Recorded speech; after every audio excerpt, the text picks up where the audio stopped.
Surah Ar-Ra'd adalah surat ke-13 dari kitab suci Al-Quran. Surat Ar-Ra'd terdiri dari 43 ayat. Berikut terjemahan dari surat Ar-Ra'd ayat 1 sampai dengan ayat 43. Dengan menyebut nama Allah yang Maha Pengasih lagi Maha Penyayang. Alif Lam Mim Ra. Itulah ayat-ayat kitab Al-Quran. Kitab yang diturunkan kepadamu, Nabi Muhammad, dari Tuhanmu itu adalah kebenaran, tetapi kebanyakan manusia tidak beriman.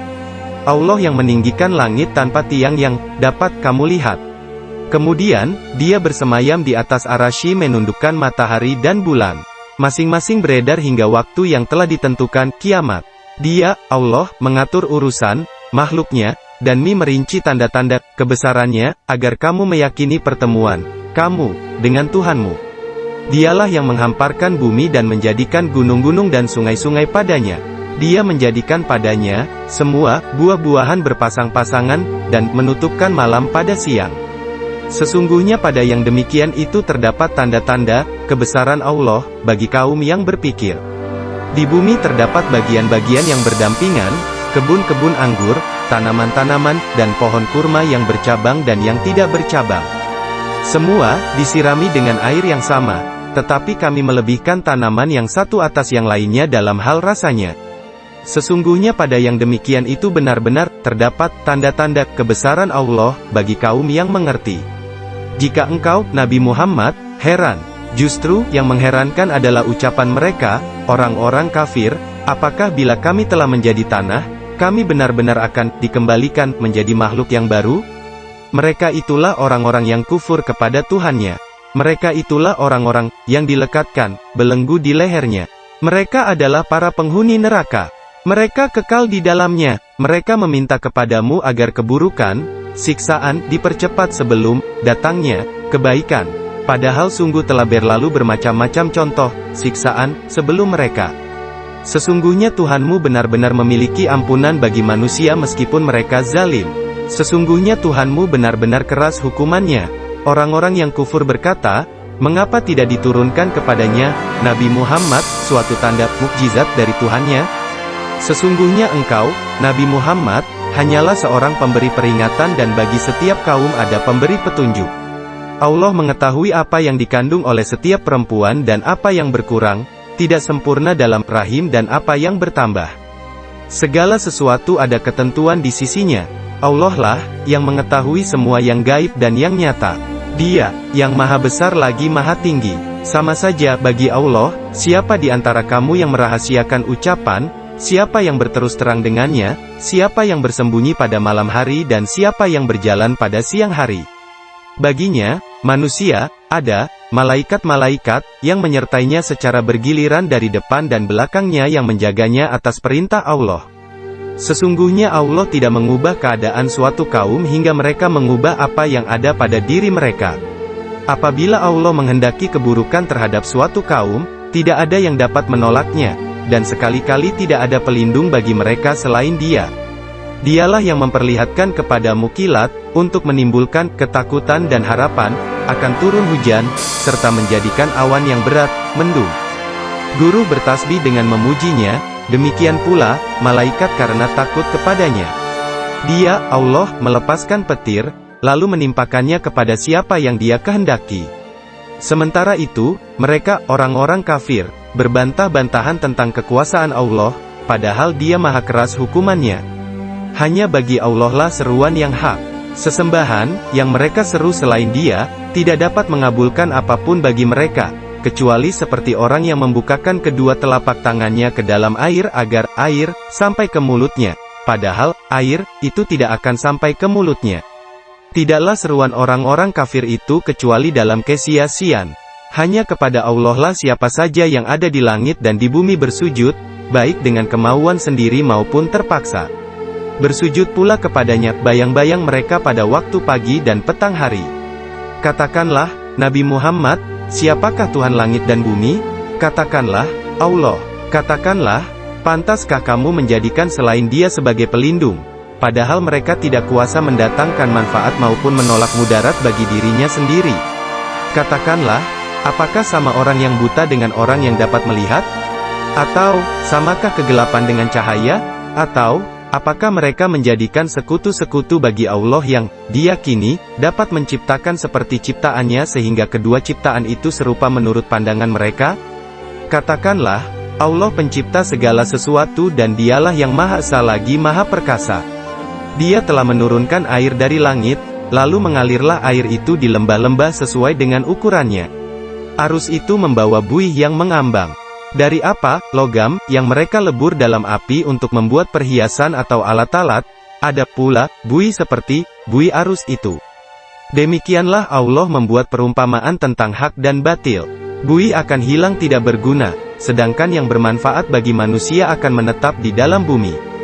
Demikianlah Allah membuat perumpamaan. Bagi orang-orang yang memenuhi seruan Tuhannya, taat kepada Allah dan Rasul-Nya, disediakan balasan yang terbaik, surga.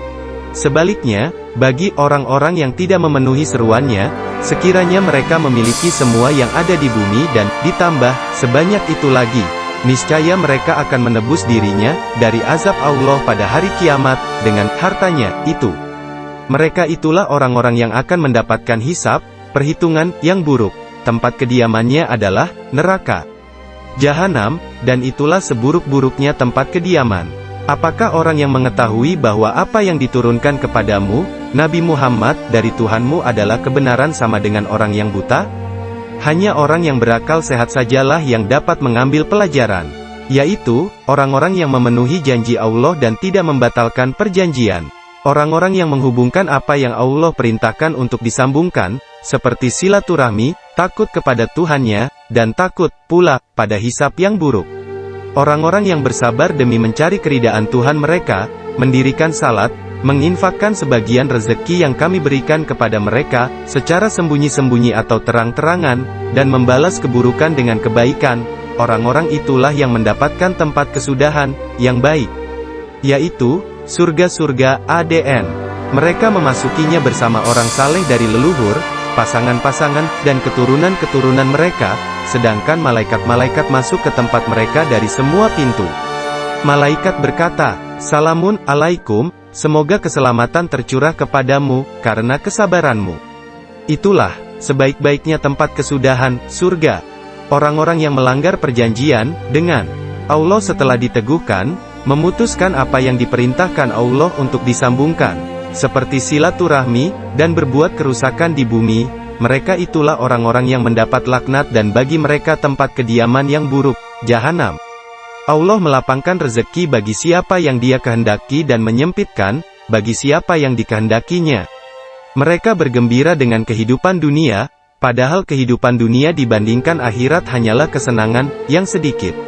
Orang-orang yang kufur berkata, mengapa tidak diturunkan kepadanya, Nabi Muhammad, tanda, mukjizat dari Tuhannya? Katakanlah, Nabi Muhammad, sesungguhnya Allah menyesatkan siapa yang Dia kehendaki dan memberi petunjuk ke jalan-Nya bagi orang yang bertobat.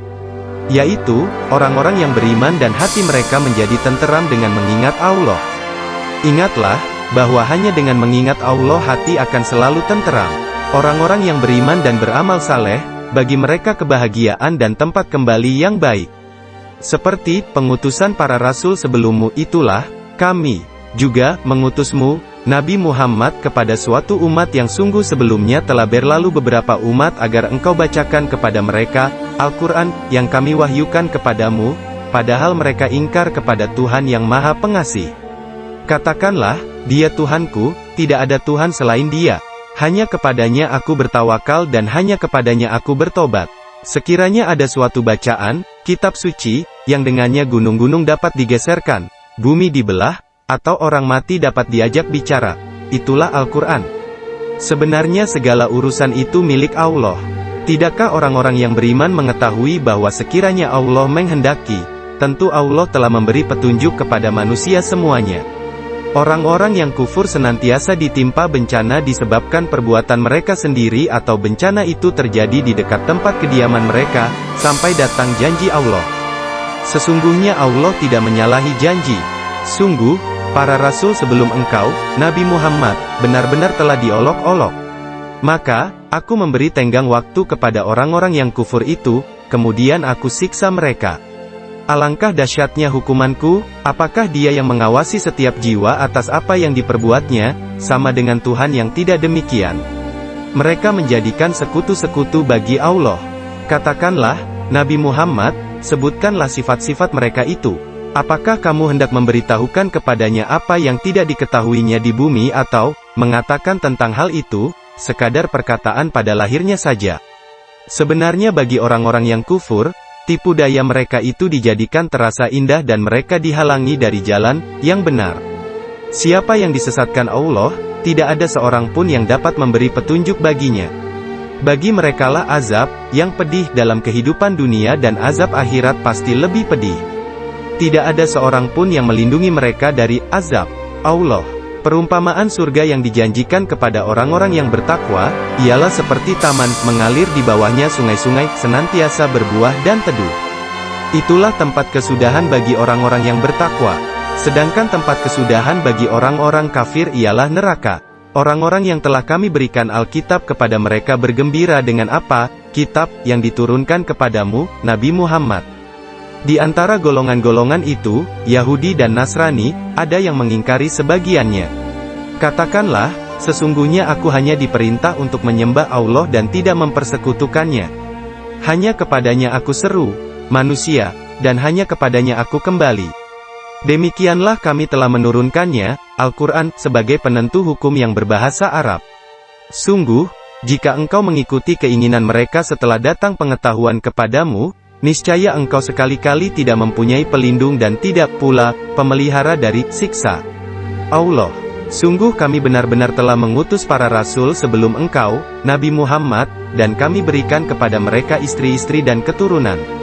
Tidak mungkin bagi seorang rasul mendatangkan sesuatu bukti, mukjizat, melainkan dengan izin Allah. Untuk setiap masa ada ketentuannya. Allah menghapus dan menetapkan apa yang Dia kehendaki. Di sisinya lah terdapat umul kitab, lauh mahfuz.